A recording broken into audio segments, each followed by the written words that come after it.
you, you better turn on Netflix. The movie was so good. It was so good.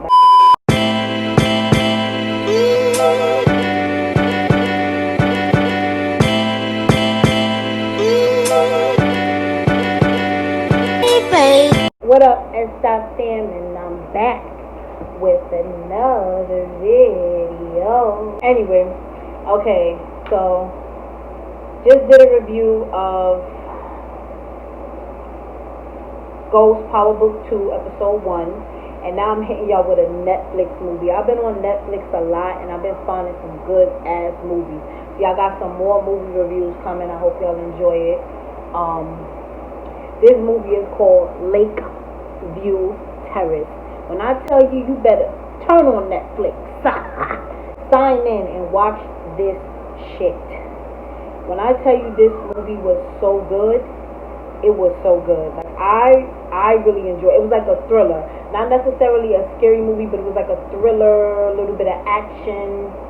Now, Samuel L. Jackson, bravo, because by the end of this movie, I hated your ass. So that means you did a good job, okay?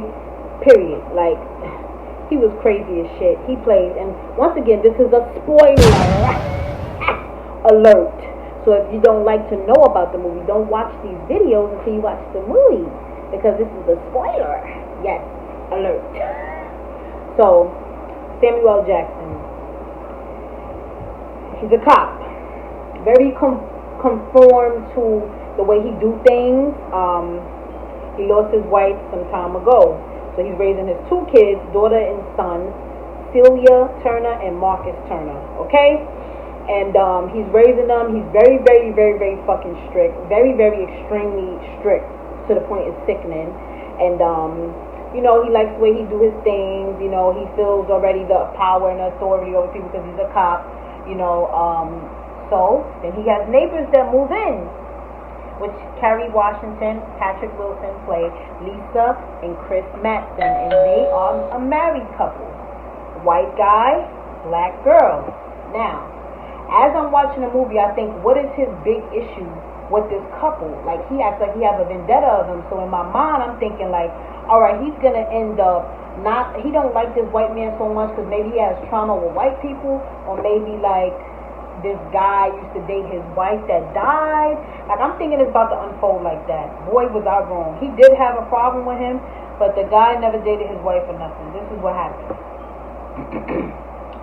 He hated that guy because it was later revealed that his wife that died in an accident was going to see a white guy she was cheating on him with, something of those lines. So that's somebody's personal vendetta and their past going into like, oh, okay, so my wife was some type of shit like, oh, my wife left me for a white man, so now I don't like white men. That was his whole vendetta, because he made it hell for them. Like, he had a big blinding light, kind of like the one y'all see here, but 10 times brighter, shining into those people's house because he was trying to be nosy. He was very nosy on what they're doing, very nosy on what they were doing, and just wanted to be in control of everything. So he would manipulate circumstances, like, as the movie got into it, and the guy, the husband, Kerry Washington's husband, Lisa, that plays Lisa, Chris Matson, started to see, like, damn, this guy is taking his badge and using it as a form of authority and going over my head, and he's doing little sneaky shit but smiling in my face like, welcome neighbor. That's exactly what he was doing. He was doing everything to make them uncomfortable. He did not want them there, and he made it clear subliminally the conversations he had with Chris, you know, Kerry Washington's husband, Kerry that plays Lisa. He made it very, very obvious, like, we don't want you in this neighborhood, you know. Because he had the personal vendetta, because he's like, this is a white guy with a black woman, I don't want to see it, because his husband, because his ex-wife was cheating with a white man. So this is why he really made shit so bad for them. It gets so good and so twisted, everything he does to them, and he gets away with it for so long until they finally stand up. Now, here's the climax of the movie. He sends his kids away. This is a part of the climax of the movie anyway. He sends his kids away the aunt, Vanessa. I don't know if that's the aunt's real name or the character name. It was kind of confusing when I was looking on Google. Vanessa, the aunt, which is the kid's aunt, his sister, come gets the kids. I guess that's like her usual thing to step in and help them out because they don't have a mom and stuff or whatever. So she come gets them. Now he throws a bachelor party for one of his cop friends. It gets wild. It gets crazy. They're in the bed sleep. Lisa and Chris Madsen, Kerry Washington and her man in the movie. They're in the bed sleep. They can't sleep because the music and everything's so loud. So he goes over there and plans and just like, can you chill with that? Like, you know, so he's totally ignored. He ends up in the party just trying to chill out. They end up pinning him down, pinning a stripper on him, not letting him get up, and end up sending his wife, a little disc showing what happened in the party, just to like fuck with her, like fuck with her mind and shit like that. So that's one part that was really like, oh wow. Then the daughter, she has no freedom. She's getting older, and you know, in the beginning of the movie, Kerry Washington told her like, you could come over here and swim anytime you want. You know, just ask your parents first. So one day she heard a little girl swimming, and then Kerry Washington came out and said, yeah, you can swim over here, but you have to ask your dad first. So she's getting out the pool. Meanwhile, Samuel Jackson's on his way home.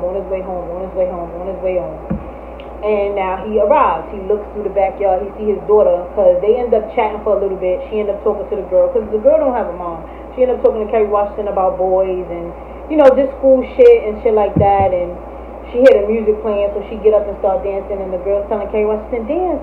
You know, they vibing out, whatever. The father don't like that. He come over there like, what the hell are you doing over here? Dressed half naked, looking like that, listening to this music. I don't approve of it, and all this and that. So she said some disrespectful shit to her father. He backsmacked the shit out of her. Like, Samuel Jackson was crazy. He backsmacked the dog shit out of his daughter. Oh, It was crazy as shit in this movie. And she ran off, and then Kerry Washington was like, that is not okay. He was like, what you gonna do, call the cops? Oh, I forgot I am the cops. Ridiculous. Fucking ridiculous. So then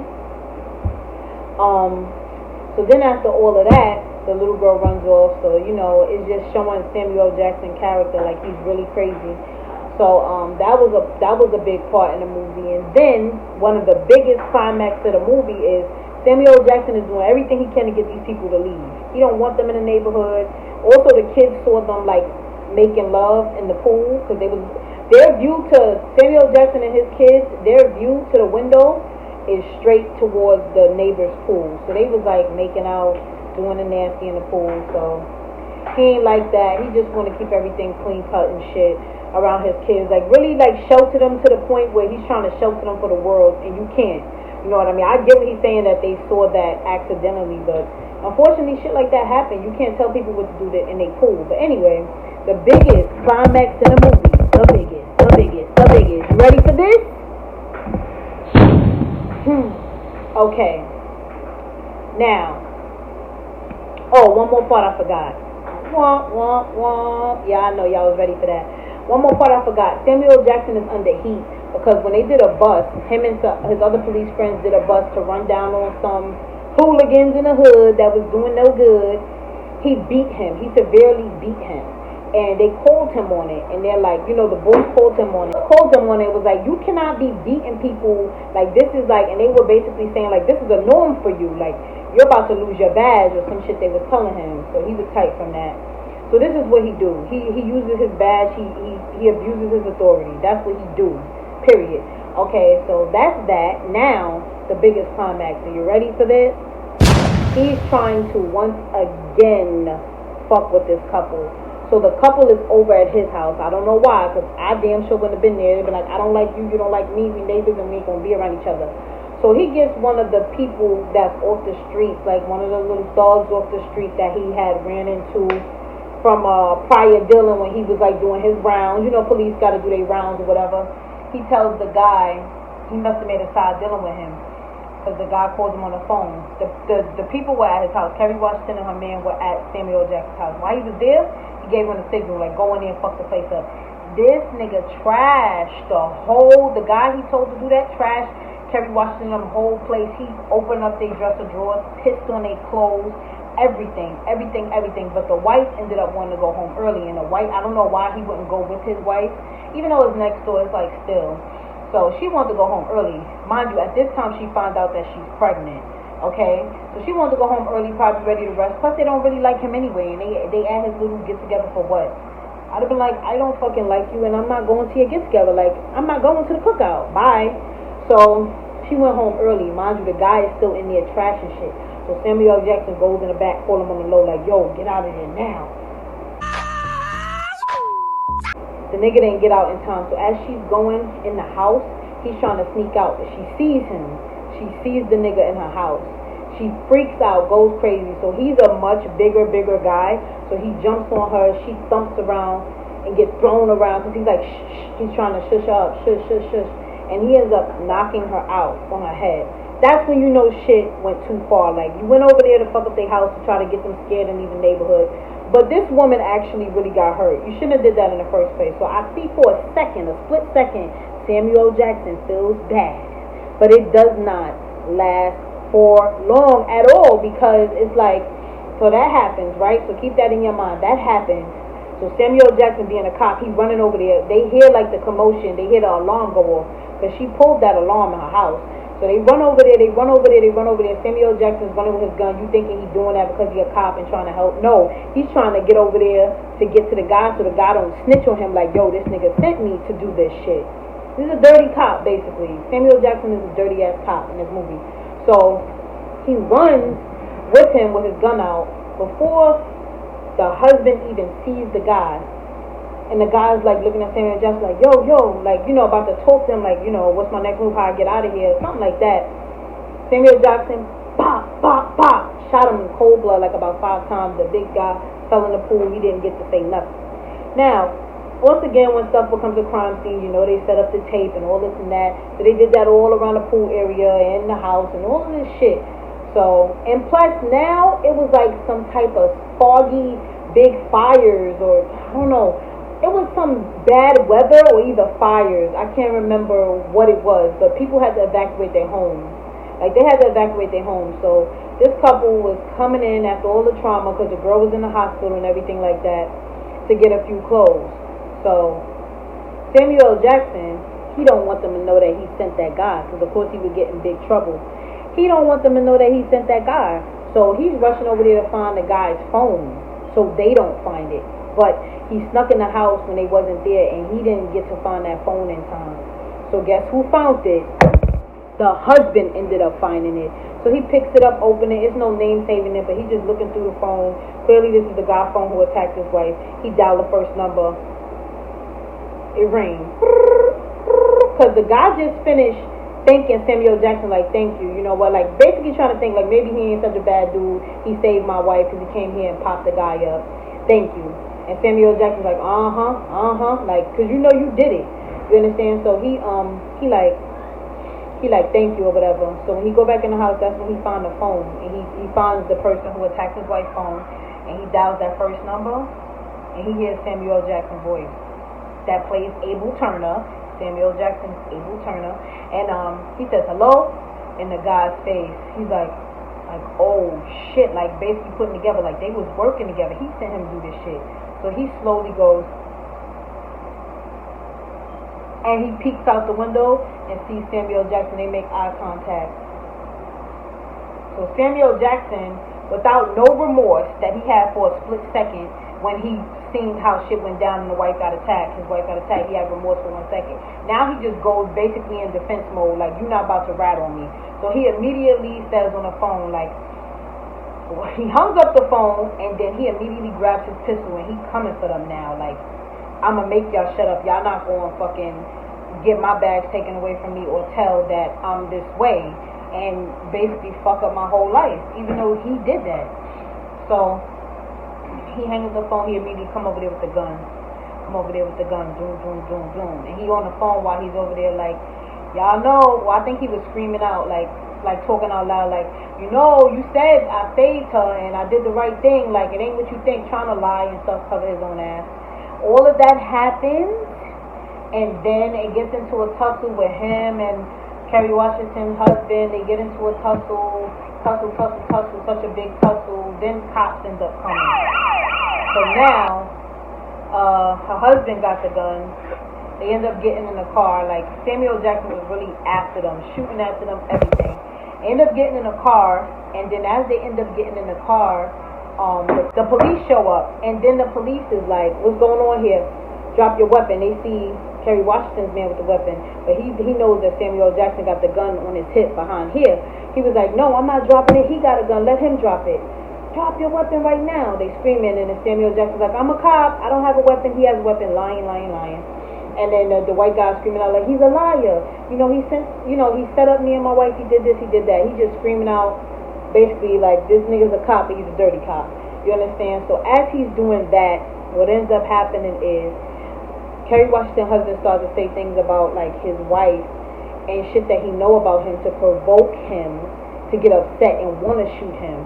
So basically he could pull out the gun and the cops could see like, look, he's lying, he has a gun. You get what I'm saying? Trying to provoke him because he said he don't have a gun. Samuel L. Jackson has the gun right here. So what does it do? It works. And he gets so mad he pulls it out, bam, to shoot. And of course the cops in the back of Kerry Washington's husband, in the back of her, in the back of them, but in the front forward, looking straight at Samuel L. Jackson, as he pull out the pistol, you know what? Then all of the shots, bang, bang, bang, go into him from the police, because now he pulls out the weapon that he claimed he didn't have, and he ended up kaput. So like I said, this was a complete spoiler alert. So if y'all don't want to know the whole movie or get spoiled by the details, go watch it first and then come back and let's talk about it in the comments. I absolutely love this movie. I feel like y'all will enjoy it too. Like, I feel like it's good. Like, there's no reason not to enjoy it. It's a good movie, and yeah, I really liked it. It was a vibe. It was a vibe. So Lakeview Terrace is the name of it on Netflix, starring Samuel Jackson, Kerry Washington, Patrick Wilson, or whatever like that. There. So if y'all watch it, let me know if you liked it. But yeah, it just shows you the moral of the story is that when you're motivated by when you push yourself in motivation to get back at people or to be evil or to try to blame new people in your life or surroundings for your old past traumas, it might not turn out good for you, because now you're moving off of bad vibes that you receive from other people or stuff that you already been through, and now it just might be you that be the one that don't make it out of that situation. So yeah, start off fresh. Don't blame people for shit that didn't even know you when you went through the shit you went through because of, oh, okay, this person did this to me and they were white, so now I don't like this person that I don't even know. Ended up bad for him. Now his kids don't got no parent at all, and the aunt is probably going to end up raising him because his evilness drove him to ultimately dying. And it's like, them people ain't want to bother him. He bothered them the whole damn movie, and it ended up how it ended up, and he put them in harm's way time and time again. But give this video a like, drop me a comment, and I'll be back with another video. Oh, bye. Stop. I don't know what the fuck that is.